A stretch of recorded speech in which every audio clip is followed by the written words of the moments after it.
Halo teman-teman, kenalin aku Vergadita. Pada video kali ini aku ingin membahas mengenai pentingnya bahasa sebagai alat komunikasi. Oke, pertama-tama kita harus paham mengenai apa itu bahasa. Bahasa adalah sistem untuk mengkomunikasikan segala macam informasi yang sedemikian penting untuk kehidupan manusia. Nah, di dalam berbagai aktivitasnya, baik disadari ataupun tidak, manusia selalu menyatakan keinginannya lewat bahasa, baik secara verbal maupun non-verbal. Sebagai alat komunikasi juga, bahasa selalu digunakan baik secara dialog seperti berbicara dengan orang lain dan monolog seperti menonton televisi ataupun mendengarkan radio.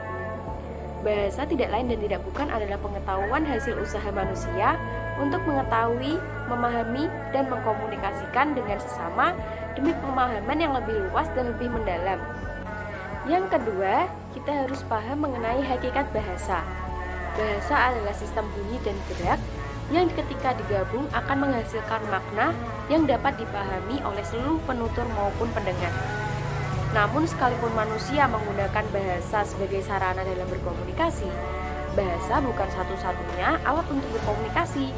Bahasa juga merasuk pada sistem panggil gerak dan kinesika tubuh yang digunakan untuk menyampaikan pesan. Bahasa merupakan sarana untuk menyampaikan informasi dan berbagai pengalaman.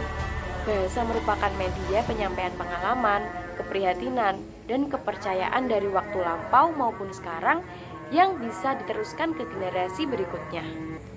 Bronislaw Malinowski menempatkan bahasa sebagai urutan pertama dari 7 unsur budaya universal. Didasarkan pada teori bahwa bahasa merupakan unsur budaya yang terlebih dahulu ada di dalam kebudayaan manusia.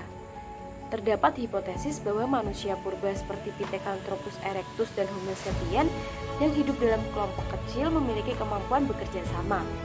Nah, untuk meningkatkan kerjasama, kehidupannya didasarkan atas mengembangkan sistem berlambang. Nah, sistem berlambang itu disebut sebagai bahasa. Pada saat ini, sudah begitu banyak bahasa yang tersebar di seluruh dunia. Memang dapat membuat kita heran karena keanekaragamannya dan kerumitannya yang begitu besar. Akan tetapi perlu kita ingat, pada dasarnya bahasa adalah sistem yang teratur, yang ditemukan, dikembangkan, dilestarikan oleh manusia. Selanjutnya yaitu parabahasa. Ada 3 yaitu kualitas suara, vokalisasi, dan kinesika. Kualitas suara merupakan ciri-ciri khas dari suara orang yang berbicara. Yang kedua yaitu vokalisasi, yang merupakan bunyi-bunyi yang memang dapat ditunjuk secara berbeda dengan kualitas suara, seperti tertawa, menangis, berteriak, atau berbisik. Dan yang terakhir yaitu kinesika, yang merupakan sistem komunikasi dengan menggunakan gerakan seperti melalui bahasa tubuh. Contohnya sikap tubuh, ekspresi muka, dan gerakan tubuh yang mengandung pesan.